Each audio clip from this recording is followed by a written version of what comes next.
Plus de 6,5 millions d'électeurs ont été appelés aux urnes pour une population totale de 14,5 millions d'habitants. À l'examen, la nouvelle loi fondamentale pour remplacer la charte de la transition qui jusqu'à présent interdisait aux dirigeants militaires au pouvoir de se présenter aux prochaines élections.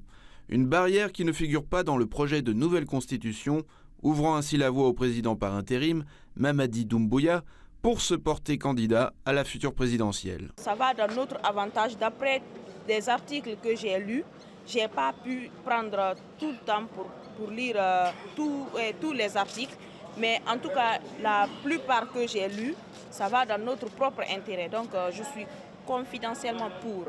Je suis très fier d'être là aujourd'hui parce que c'est ma première fois de voter et tous les Guinéens sont tellement fiers aujourd'hui.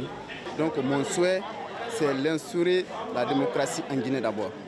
Et encore, mon souhait, c'est d'abord toutes les Guinéens se donnent la main pour développer notre nation, notre commun, qui est la Guinée. La nouvelle constitution comporterait 199 articles. Le texte suggère d'étendre le mandat présidentiel de 5 à 7 ans, renouvelable une fois, et d'établir un Sénat dont un tiers des membres seraient désignés directement par le président. Il pose aussi les fondements des futures élections présidentielles, parlementaires et municipales, prévues fin 2025 ou début 2026. Le document promet l'établissement d'un système de santé universel, le droit à l'éducation gratuite jusqu'au secondaire et la mise en place de mécanismes de lutte contre la corruption. Il prévoit également une forte décentralisation de l'État afin d'apaiser les tensions ethniques et régionales.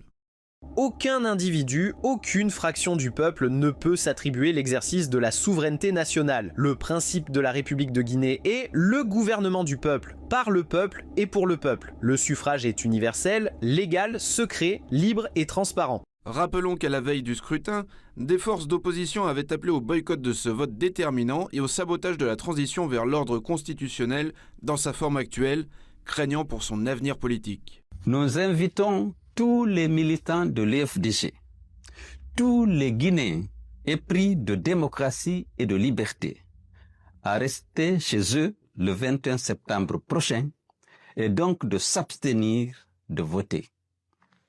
Car même si vous votez non, votre vote sera compté oui.